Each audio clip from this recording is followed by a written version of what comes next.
March 24th, 2025, Monday of the third week of Lent. A reading from the second book of Kings. Naaman, the army commander of the king of Aram, was highly esteemed and respected by his master, for through him the Lord had brought victory to Aram.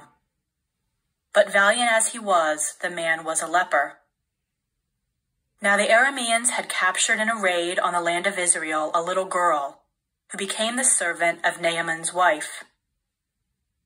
"If only my master would present himself to the prophet in Samaria," she said to her mistress, "he would cure him of his leprosy."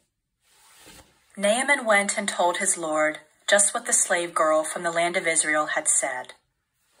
"Go," said the king of Aram, "I will send along a letter to the king of Israel."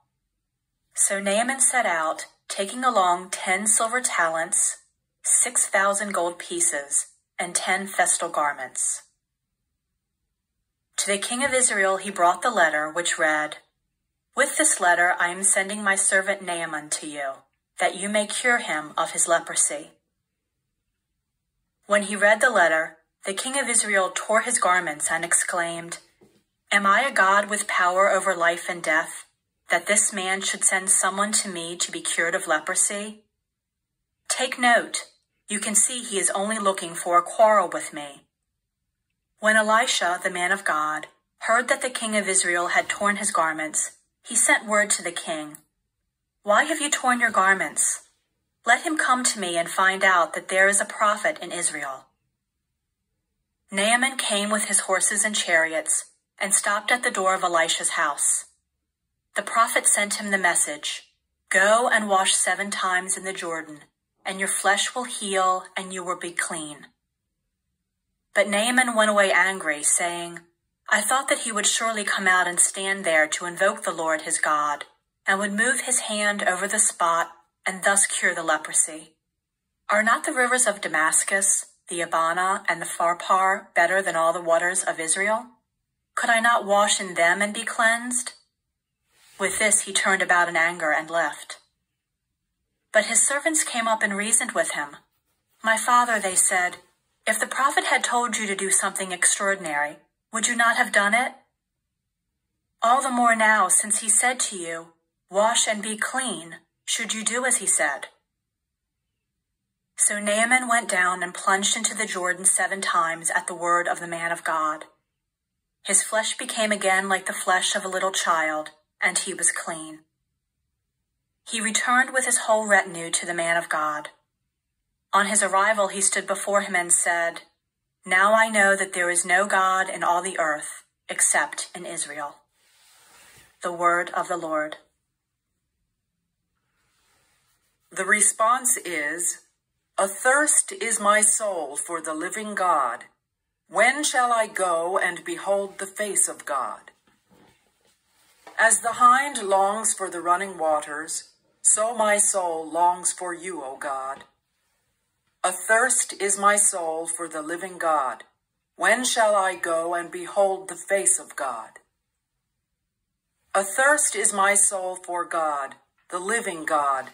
When shall I go and behold the face of God? Athirst is my soul for the living God. When shall I go and behold the face of God?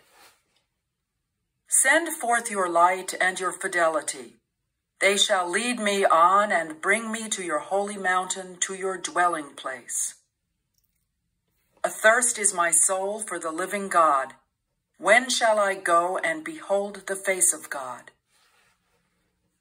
Then will I go into the altar of God, the God of my gladness and joy.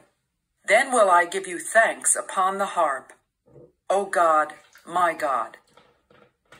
Athirst is my soul for the living God.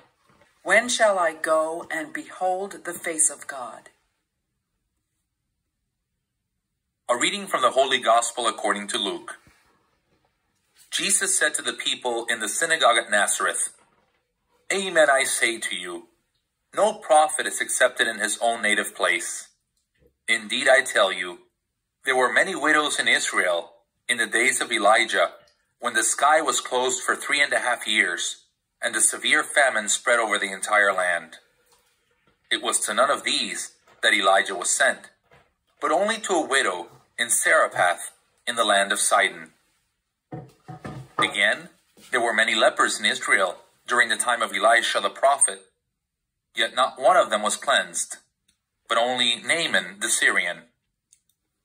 When the people in the synagogue heard this, they were all filled with fury. They rose up, drove him out of the town, and led him to the brow of the hill, on which their town had been built, to hurl him down headlong. But he passed through the midst of them and went away. The Gospel of the Lord.